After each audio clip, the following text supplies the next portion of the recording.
One last heavyweight fight, Deontay Wilder, Luis Ortiz. Deontay Wilder, Luis Ortiz. Here's my curiosity about this fight.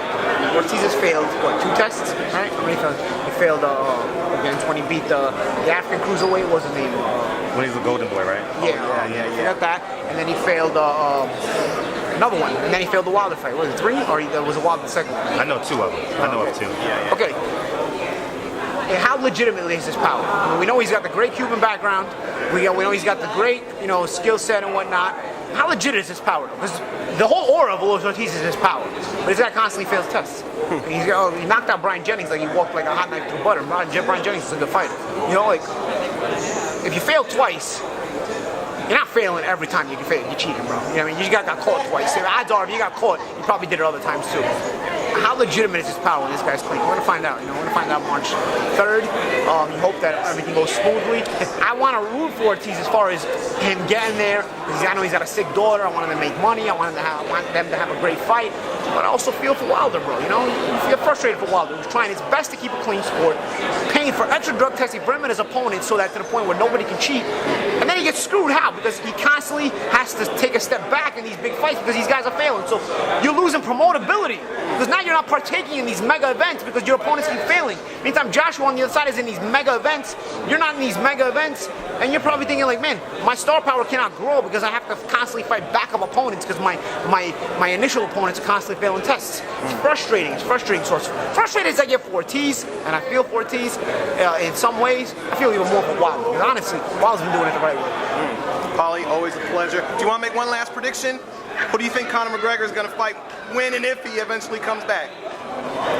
Conor is going to fight off the desire to ever fight again. That's what Conor's going to fight off. Because Conor wants to fight. He's an egomaniac. But Conor's a bitch at heart. So when he looks at it, he's looking to see Khabib and Tony Ferguson. Shit, that's an ass whooping. That's an ass whooping. Anybody in boxing is an ass whooping. Any door I open, I'm getting my ass whooped. So, but his ego wants him to. He wants to be in the middle of everything. So he gives you a little bit at a time. What does he give you? He gives you first. He gives you. You're gonna release the video of Paulie Malignaggi sparring after the fight, and he doesn't do it. So I guess people talking. Then he tells you. Then Tony Ferguson fights. He's gonna fuck Tony Ferguson on, and he puts out pictures on, and then he doesn't do it. Then Khabib fights, and he doesn't do it. Then he starts calling out Mayweather again. Pacquiao and De La Hoya call him out, and he's not doing it. Now you're hearing that he's going to get stripped of the title so Khabib can fight, and he says Khabib is going to be the next champion. He mentions it. He says it in a quote. So he's accepting the fact that he's not going to be the champion anymore. He's accepting the fact that he's going to let himself get stripped. But he keeps giving you a little bit because he can't help himself. He just wants to be the center of attention. The poor kid. God bless him. He's such a little baby. God bless him. He wants to be the center of attention so bad, but he can't do it without getting his ass kicked now. That was funny. Now he's like, man. Now he's like, fuck. How am I going to be the center of attention and not get the shit beat out of me? He's got no way. Now he's like scratching his head. He's trying to give a couple of quotes. The groupies are falling off a little by little. I mean, there's still a lot of them there. I mean, they still tweet the shit out of me. They still believe the video, for crying out loud. Come on. At this point, so like, I don't know. I think his biggest fight is going to be fighting off the desire to fight again. Because his ego, is it worth taking a beating? Is it worth, you can post all the shit you want, just like he constantly has done his whole career. But at the end of the day, you got to get in there and do it. And everybody waiting for you is going to beat the living shit out of you. Including me, if you're boxing. Including me, Pacquiao, Austin come back out of retirement and beat the shit out of you. Khabib is going to beat the shit out of you. Ferguson is going to beat just fight it off. Fight it off. Go out on top. Yeah, just fight it off, you pussy. You're not even going out on top because you got your ass whooped the last fight. And you got your ass for 2 fights ago in the UFC as well. So you're not even going out on top. But give the perception you're going out on top because enough people perceive that you are going out on top. So just leave with that perception. Do yourself the favor. That's what's up, Paul. Now you mentioned, I have my last one. You mentioned ego and shithole. I'm leading you probably, but what's your impression of Trump? I don't know, man. I mean, listen, I've talked to Haitians that have told me the place. I remember one time, this is funny you say, but I remember one time I made a mistake and I didn't realize Port-au-Prince was in Haiti. I thought it was in Martinique. So some people in the airport were like, I'm like, well, you're going to Port-au-Prince? I had to check in, and I'm like, and I was going to New York, and it was snowing in New York, and I'm like, oh shit, I wish. And they were Haitians were like, why would you want to go to Port-au-Prince? And I'm like, I don't know, it's hot. They're like, that's in Haiti. And I'm like, oh. So, bro, if your own people think it's a shithole, what are you complaining about? You know what I mean? Like, I'm not, it's not calling the people shitheads. You know what I mean? Like the place has to be revamped. I mean, if you go to a shithole place, why do you got to turn shit around? You know, why do you got to turn quotes around? You know what I mean? Like every time a black person has an opinion, if he disagrees with him, it's not because you're racist. You know what I mean? I can disagree with Obama and not be racist. You know what I'm saying? Or I can agree with you and then not be racist. You know what I mean? Never call you racist. But what I'm saying is, if I agree with you or disagree with you, why should I doubt disagreeing with you if you're black? Like if you're black, I'm like, oh man, now if I disagree, people might think I'm racist. Why? Why should anybody even question that? You know what I'm saying? Like I don't know. I think it's you're taking a lot of stuff out of context when it comes to this guy, and you know, just judge him for what he's doing.